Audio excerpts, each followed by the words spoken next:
Hello 108 students, Mr. McCue back here, still working on section 10.4, and we are going to focus on finishing page 3, starting and finishing it, of course, and working on objective 3 is what I was trying to get to say here. And we're going to work on another this is another rule for us called the power rule for logarithms. The good news is we've seen this before from example 1D that we did back 1 or 2 pages ago. But the idea of this rule is that the logarithm of a number, and we think of the result to a power, which means you've got an exponent to it, equals the exponent times the log of the result. Okay. So the rule can be stated here formally. You can notice it. It says log of a base, result x raised to an exponent of r. That's an r right there. And if you see this format and you really want to get used to looking for that exponent, then what you can do is just drop the exponent down and multiply it by the log of the base with the result x. And that's all you have to do there. The good news is we did example log of 4x raised to the third. I took you through a couple steps of iterations explaining it if you want to go back and reference that, but the shortcut you really want to just learn is that when you see that exponent, like I've said before, you want to drop the exponent down and multiply by the log of the base with the result x. Okay, fairly straightforward when you realize the pattern we've been talking about. One caution here I've got written is that the log of the base result x raised to the r does not equal parentheses log base x parentheses r's. This exponent goes with the base. This exponent right here, and please check my class notes here, this exponent goes not with the base but the result. You really want to write result here in your class notes. Okay, you just want to make sure these are not equivalent. Okay. Another proof to back up this rule: if you had log base 2 result 2 raised to the third, we are claiming you now, you see that exponent, you're going to bring it over, bring it down, and multiply by the log base 2 result 2.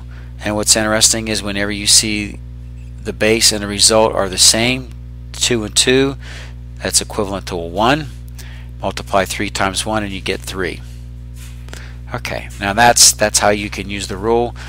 Happens to be here that 2 raised to the third can be replaced with 8, and now you've got log base 2 result 8, and you ask yourself 2 raised to what exponent equals 8? Your answer is 3, and there you go, there's your proof for you.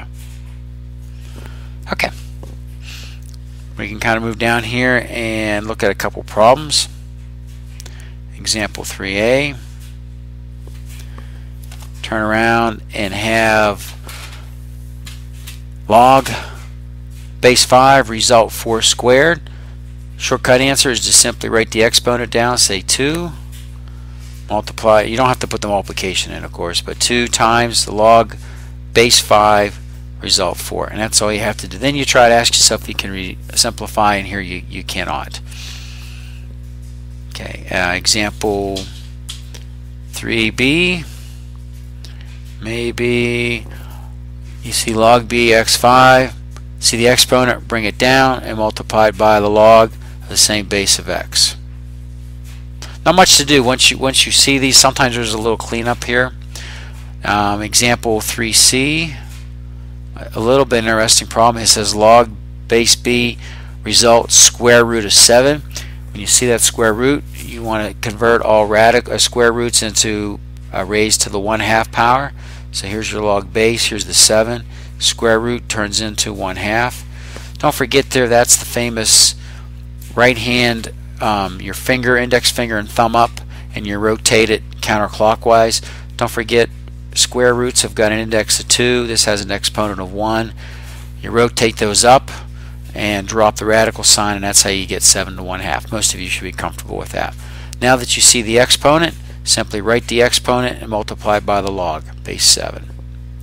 Okay, there you go. Example D, maybe one more to look at real quick. I see, again, I catch the 5th root of x squared.